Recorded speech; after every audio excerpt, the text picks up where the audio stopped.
जय हिंद दोस्तों, स्वागत है आपके अपने YouTube channel future focus academy पर। ये क्वेश्चन प्रीवियस ईयर में पूछे गए हैं। सो आप वीडियो को पूरा देखिएगा और ये सभी क्वेश्चन अच्छे से याद कर लीजिएगा। और इसका PDF हमारे टेलीग्राम व्हाट्सएप चैनल पर मिल जाएगा, लिंक डिस्क्रिप्शन में दे रखा है, वहाँ से ज्वाइन कर लीजिएगा। चलिए अब क्लास स्टार्ट करते हैं। क्वेश्चन नंबर 1 पर चलते हैं।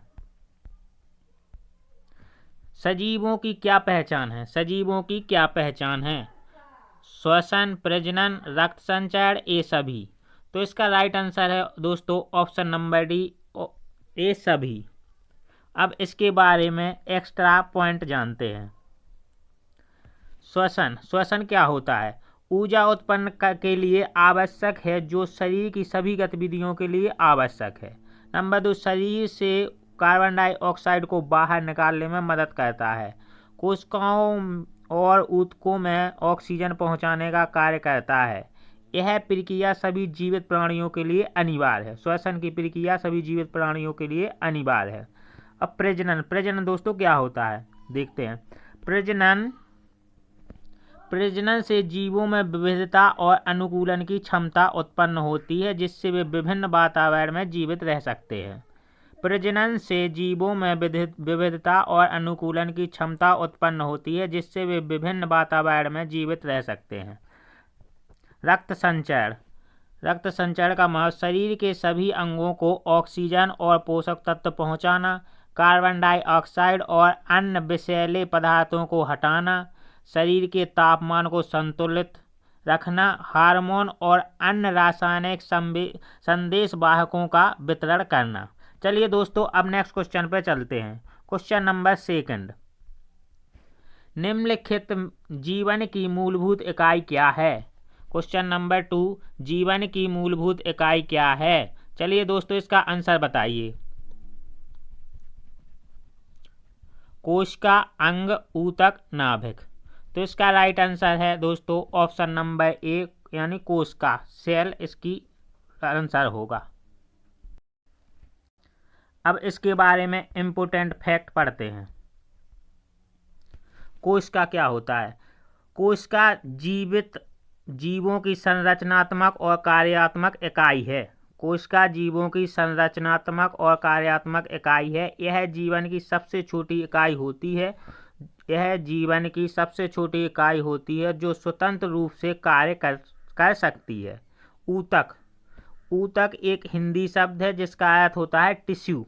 ऊतक एक हिंदी शब्द है जिसका अर्थ होता है टिश्यू। जीव विज्ञान में ऊतक एक समूह होता है। जीव विज्ञान में ऊतक एक समूह होता है जिसमें समान कार्य करने वाली कोशिकाएं होती हैं।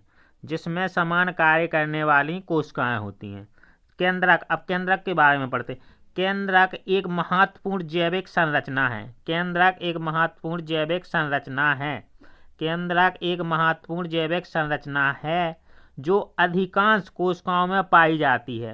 यह कोशिका का नियंत्रण केंद्र होता है और इसमें कोशिका के आनुवंशिक सामग्री DNA का भंडार होता है। चलिए दोस्तों अब नेक्स्ट क्वेश्चन पर चलते हैं। क्वेश्चन नंबर 3, निम्नलिखित में से हरगोविंद खुराना को किस आविष्कार के लिए सम्मानित किया गया है? निम्नलिखित में से हरगोविंद खुराना को किस आविष्कार के लिए सम्मानित किया गया है? बताइए दोस्तों इसका आंसर।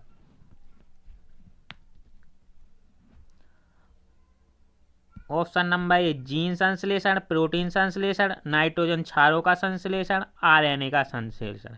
तो इसका राइट आंसर है दोस्तों ऑप्शन नंबर बी, इसका करेक्ट आंसर होगा प्रोटीनों का संश्लेषण। दोस्तों यदि आप बेहतर तैयारी करना चाहते हैं तो आपको हमारे चैनल के माध्यम से डेली क्लासेस मिलती रहेंगी। और मैं आपसे रिक्वेस्ट करता हूं, यदि अभी तक आपने हमारे YouTube चैनल को सब्सक्राइब नहीं किया है तो सब्सक्राइब कर लें, जिससे आपके पास हमारे वीडियो की नोटिफिकेशन पहुंचती रहे। गाइज वीडियो को लाइक शेयर जरूर कीजिएगा। सो गाइज हमने जितने भी क्वेश्चन लिए हैं वो इस परीक्षा के लिए अति महत्वपूर्ण है, एक्स्ट्रा फैक्ट सहित। चलिए अब इसके बारे में जानते हैं। जीन संश्लेषण, जीन संश्लेषण। जीन संश्लेषण एक प्रक्रिया है जिसमें एक जीन को कृत्रिम रूप से निर्मित किया गया है। जीन का संश्लेषण एक प्रक्रिया है जिसमें एक जीन को कृत्रिम रूप से निर्मित किया गया है। प्रोटीन का संश्लेषण। प्रोटीन का संश्लेषण एक जटिल प्रक्रिया है। प्रोटीन का संश्लेषण एक जटिल प्रक्रिया है जिसके माध्यम से कोशिकाएं अपने जीन के अनुसार प्रोटीन बनाती हैं। नाइट्रोजन का संश्लेषण। नाइट्रोजन का संश्लेषण। नाइट्रोजन का संश्लेषण एक जैव रासायनिक प्रक्रिया है जिसमें जीवों में नाइट्रोजन का उपयोग और उत्पादन होता है। आरएनए का संश्लेषण। आरएनए का संश्लेषण एक महत्वपूर्ण जैविक प्रक्रिया है जिसमें डीएनए की सूचना का उपयोग करके आरएनए का निर्माण होता है। आरएनए का संश्लेषण एक महत्वपूर्ण जैविक प्रक्रिया है जिसमें डीएनए की सूचना का उपयोग करके आरएनए का निर्माण होता है। चलिए दोस्तों, अब नेक्स्ट क्वेश्चन पे चलते हैं। Question number 4। कोश का साइटोप्लाज्म जिस झिल्ली से जुड़ी रहती है वह है। बताइए दोस्तों इसका आंसर। एक कोश का साइटोप्लाज्म जिस झिल्ली से जुड़ी रहती है वह है टोनोप्लास्ट, प्लाज्मा झिल्ली, सेल प्लास्ट, नाभिकीय झिल्ली। तो इसका राइट आंसर है दोस्तों ऑप्शन नंबर बी, प्लाज्मा झिल्ली इसका करेक्ट आंसर होगा। अब इसके बारे में इम्पोर्टेंट फैक्ट पढ़ते हैं।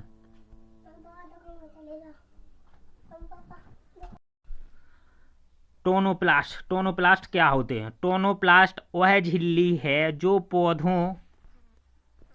पौधों की कोशिकाओं में वैक्यूल्स को घेरती है। टोनोप्लास्ट वह झिल्ली है जो पौधों की कोशिकाओं में वैक्यूल को घेरती रहती है। यह झिल्ली कोशिका के भीतर के केंद्र को नियंत्रित करती है और विभिन्न पदार्थों का संचय करने में मदद करती है। टोनोप्लास्ट की मदद से पौधों में कोशिकाएं पानी और पोषक तत्वों का संतुलन बनाए रखती हैं। अब प्लाज्मा झिल्ली। प्लाज्मा झिल्ली जिसे कोशिका झिल्ली भी कहा जाता है। प्लाज्मा झिल्ली जिसे कोशिका झिल्ली भी कहा जाता है सभी जीवों की कोशिकाओं की बाहरी परत होती है। यह झिल्ली कोशिका के भीतर बाहर के बीच सामग्री के परिवहन को नियंत्रित करती है। यह झिल्ली कोशिकाओं के भीतर और बाहर के बीच सामग्री के परिवहन को नियंत्रित करती है। एक सेमी परमियाबल झिल्ली होती है जो केवल कुछ पदार्थों को ही गुजरने देती है। सेल प्लास्ट। सेल प्लास्ट एक जैविक शब्द है। सेल प्लास्ट एक जैविक शब्द है जो कोशिका के आंतरिक भाग को संदर्भित करता है। यह कोशिका के और उसकी संरचनाओं को समाहित करता है जिससे सेलुलर ऑर्गन्स जैसे माइटोकॉन्ड्रिया, राइबोसोम और अन्य शामिल हैं। सेल प्लास्ट में महत्वपूर्ण रासायनिक प्रक्रियाएं होती हैं जो जीवन प्रक्रियाओं के लिए आवश्यक है। नाभिकीय झिल्ली। नाभिकीय झिल्ली क्या होती है? नाभिकीय झिल्ली कोशिकाओं के नाभिक को घेरती है। यह दो परतों से बनी होती है और नाभिक के भीतर की सामग्री जैसे कि डीएनए और नाभिकीय द्रव्य को सुरक्षा प्रदान करती है।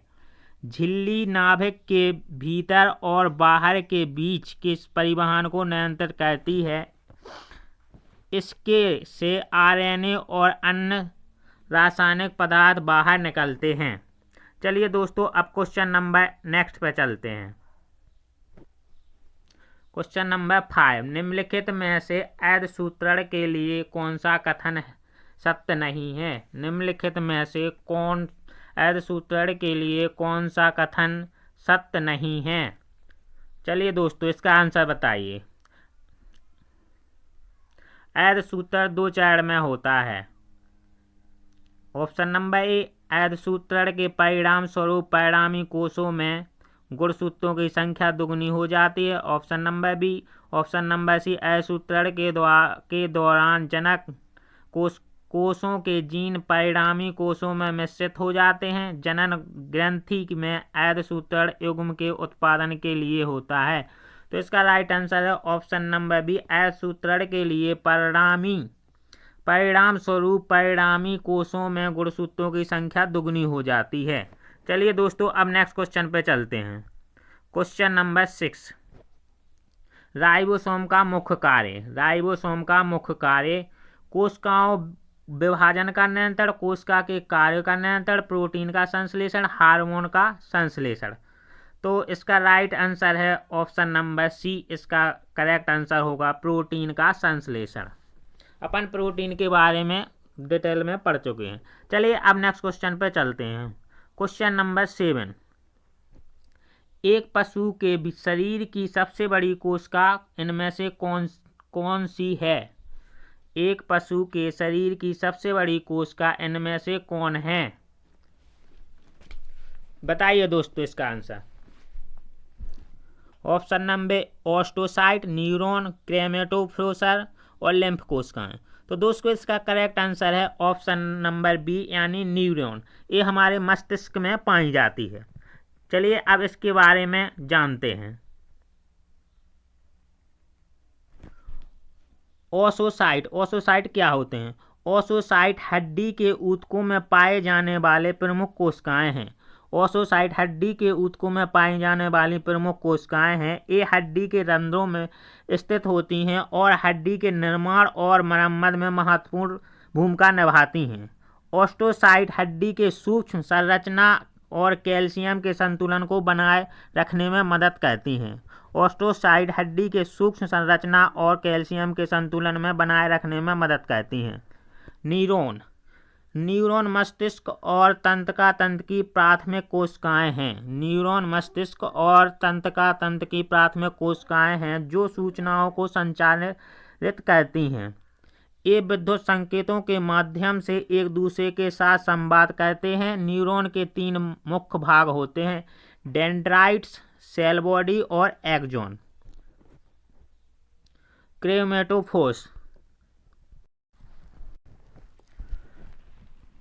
क्रोमैटोफोर्स विशेष प्रकार की कोशिकाएं हैं जो रंग का उत्पादन करती हैं।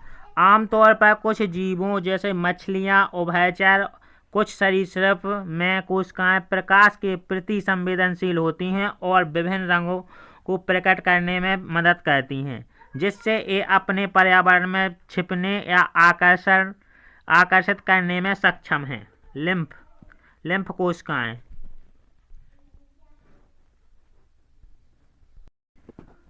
लिम्फ कोशिकाएं सफेद रक्त कोशिकाओं का एक प्रकार है जो प्रतिरक्षा प्रणाली का हिस्सा होती हैं।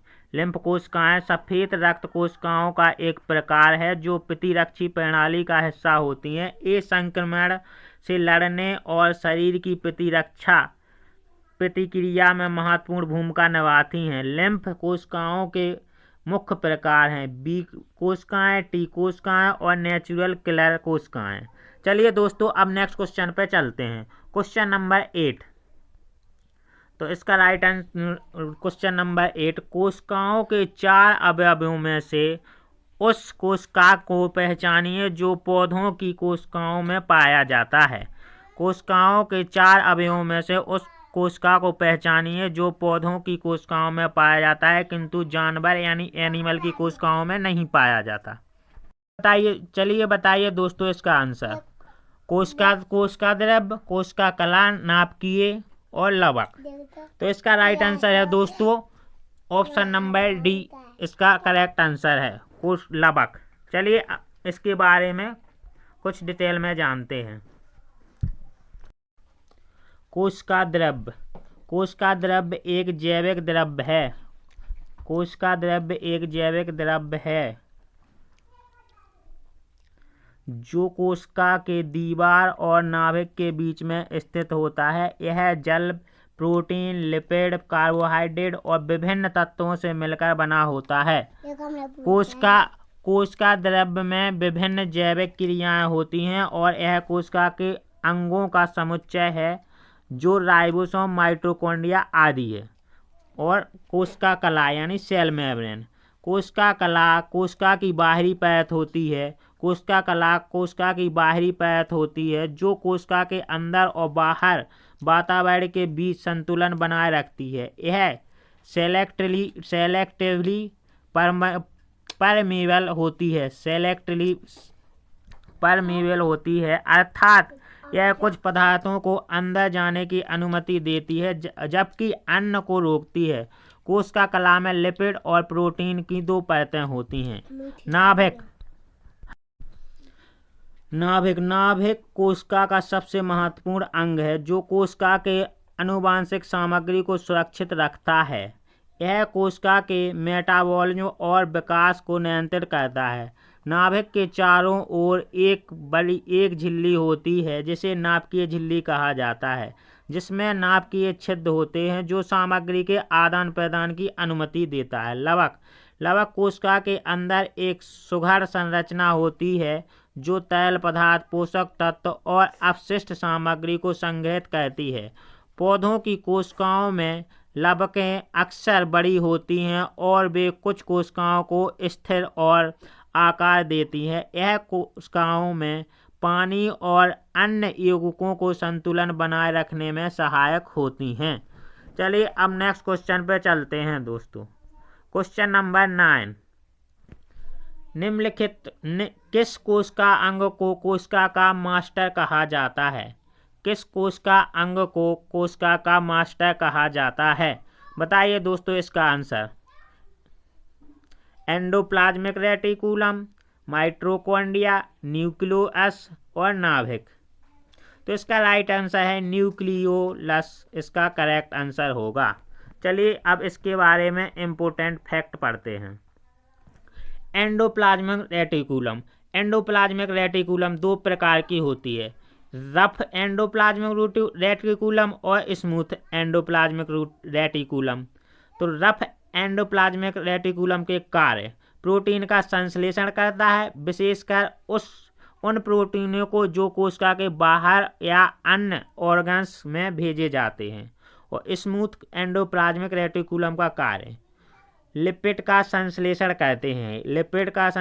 करते हैं, विषाक्त पदार्थों का अपशिष्ट और कैल्शियम का भंडार करता है। माइटोकॉन्ड्रिया कोशिका के ऊर्जा उत्पन्न करने वाले अंग होते हैं। माइटोकॉन्ड्रिया कोशिका के ऊर्जा उत्पन्न करने वाले अंग होते हैं, जिसे शक्ति घर या पावर हाउस कहा जाता है। माइटोकॉन्ड्रिया का आकार अंडाकार या लंबा होता है और ये दो झिल्ली इनर एंड आउटर मेम्ब्रेन से घिरे होते हैं। न्यूक्लियस नाभिक का एक विशेष अंग है जो आरएनए और प्रोटीन से बना होता है। यह कोशिका में राइबोसोम को निर्माण का प्रमुख स्थल है। न्यूक्लियस एक गोलाकार संरचना होती है जो नाभिक के अंदर स्थित होती है। यह झिल्ली से घिरा नहीं होता है। चलिए दोस्तों अब नेक्स्ट क्वेश्चन पे चलते हैं। क्वेश्चन नंबर 10, वनस्पति कोशिका तथा प्राणी कोशिका को अंतर किसकी उपस्थिति से स्पष्ट होता है? वनस्पति कोशिका तथा प्राणी कोशिका का अंतर किसकी उपस्थिति से होता है? कोशिका भित्ति, माइटोकॉन्ड्रिया केंद्र का प्लाज्मा झिल्ली। तो इसका राइट आंसर है दोस्तों ऑप्शन नंबर बी, कोशिका भित्ति, इसका करेक्ट आंसर होगा। चलिए अब क्वेश्चन नंबर नेक्स्ट पे चलते हैं। आत्महत्या की थैली किसे कहा जाता है? आत्महत्या की थैली किसे कहा जाता है? दोस्तों इसका आंसर बताइए। गोल्जी बॉडी, माइटोकॉन्ड्रिया, लाइसोसोम, इनमें से कोई नहीं। तो दोस्तों इसका करेक्ट आंसर होगा ऑप्शन नंबर सी, यानी लाइसोसोम, इसका करेक्ट आंसर होगा। चलिए अब इसके बारे में इम्पोर्टेंट फैक्ट पढ़ते हैं। गोल्जी बॉडी, इनके कार्य प्रोटीन और लिपिडों का पैकेजिंग और उनके वितरण में सहायता करता है। यह कोशिका के भीतर और बाहर विभिन्न सामग्री के परिवहन के लिए वेसिकल्स का निर्माण करता है। गोल्जी बॉडी का कार्य प्रोटीन और लिपिडों का संशोधन, पैकेजिंग और उनके वितरण में सहायता करता है। यह कोशिका के भीतर और बाहर विभिन्न सामग्री के परिवहन के लिए वेसिकल्स का निर्माण करता है। लाइसोसोम, इसका कार्य पुरानी और क्षतिग्रस्त कोशिकाओं को अंग तोड़ने में मदद करते हैं और बाहरी पदार्थ जैसे बैक्टीरिया और वायरस को पचाने में सहायक होते हैं। एक कोशिका के आंतरिक और बाहरी अपशिष्ट पदार्थों को नष्ट करने में सहायक होते हैं। चलिए दोस्तों, अब नेक्स्ट क्वेश्चन पे चलते हैं। क्वेश्चन नंबर 12, निम्नलिखित में से कौन सा कोशिकांग केवल पशु कोशिका में पाया जाता है, यानी एनिमल कोशिका में पाया जाता है। निम्नलिखित में से कौन सा अंग केवल पशु कोशिका में पाया जाता है? लाइसोसोम, गोल्जी बॉडी, सेंट्रोसोम और राइबोसोम। तो इसका राइट आंसर है दोस्तों ऑप्शन नंबर ए, लाइसोसोम। ये नहीं पाया जाता है, इसमें रॉन्ग हो गया, इसमें नहीं पाया जाता है। गोल्जी बॉडी, सेंट्रोसोम, राइबोसोम ये एनिमल पशु में पाया जाता है, लेकिन प्लांट में पाया जाता है। चलिए दोस्तों, अब नेक्स्ट क्वेश्चन पे चलते हैं। क्वेश्चन नंबर 13, जीन परिवर्तन किससे होता है? जीन परिवर्तन किस में होता है? जीन परिवर्तन किस में होता है? तो बताइए दोस्तों इसका आंसर। डीएनए में, आरएनए में, क्रोमोसोम्स में, राइबोसोम में। तो इसका राइट आंसर है दोस्तों ऑप्शन नंबर ए, डीएनए में इसका करेक्ट आंसर होगा। चलिए इसके बारे में इम्पोर्टेंट फैक्ट जानते हैं। डीएनए का फुल फॉर्म होता है डीऑक्सी राइबोन्यूक्लिक एसिड। डीएनए का फुल फॉर्म होता है डीऑक्सी राइबोन्यूक्लिक एसिड। इनका कार्य होता है आनुवांशिक जानकारी का भंडार और स्थानांतरण करता है। प्रोटीन संश्लेषण के लिए आवश्यक आरएनए का निर्माण करता है। आरएनए का कार्य प्रोटीन संश्लेषण में महत्वपूर्ण भूमिका निभाता है। एमआरएनए आनुवांशिक जानकारी को डीएनए से राइबोसोम में तक पहुंचाता है। एमआरएनए का कार्य आनुवांशिक जानकारी को डीएनए से राइबोसोम तक पहुंचाता है। टीआरएनए एमिनो एसिड को राइबोसोम तक लाता है। टीआरएनए एमिनो एसिड को राइबोसोम तक लाता है।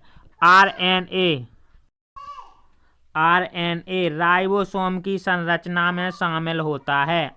आरएनए राइबोसोम की संरचना में शामिल होता है। क्रोमोसोम्स कार्य इसका आनुवांशिक जानकारी को संग्रहित और स्थानांतरित करते हैं। क्रोमोसोम्स आनुवांशिक जानकारी को संग्रहित और स्थानांतरित करते हैं। कोश का विभाजन माइटोसिस और मियोसिस के दौरान आनुवांशिक सामग्री का वितरण सुनिश्चित करते हैं। राइबोसोम इनका कार्य प्रोटीन का संश्लेषण करते हैं जो कोशिका के लिए आवश्यक होते हैं। ये एमआरएनए से प्राप्त जानकारी के आधार पर एमिनो एसिड को एकत्रित करते हैं। चलिए अब नेक्स्ट क्वेश्चन पर चलते हैं। क्वेश्चन नंबर 14, कोशिका प्रकार्यात्मक यानी फंक्शन क्रियाओं का नियंत्रण कौन करता है? कोशिका प्रकार्यात्मक यानी फंक्शन क्रियाओं का नियंत्रण कौन करता है? जीवद्रव्य केंद्रक, सूत्रकणिका और केंद्र का। तो इसका राइट आंसर है दोस्तों ऑप्शन नंबर बी, केंद्र का। चलिए इसके बारे में अब नेक्स्ट क्वेश्चन पे चलते हैं। क्वेश्चन नंबर 15, आरएनए का मुख्य कार्य है पहचान क्रिया में सहायता करना, प्रोटीन संश्लेषण में सहायता करना, दोनों। तो इसका राइट आंसर है ऑप्शन नंबर सी, दोनों। दोस्तों यदि आपको हमारा यह वीडियो अच्छा लगा हो तो वीडियो को लाइक शेयर कीजिए और चैनल पर नए हो तो चैनल को सब्सक्राइब कर लीजिए, जिससे कि आपके पास हमारी वीडियो का नोटिफिकेशन पहुंचता रहे। चलिए मिलते हैं नेक्स्ट वीडियो में, तब तक के लिए जय हिंद दोस्तों।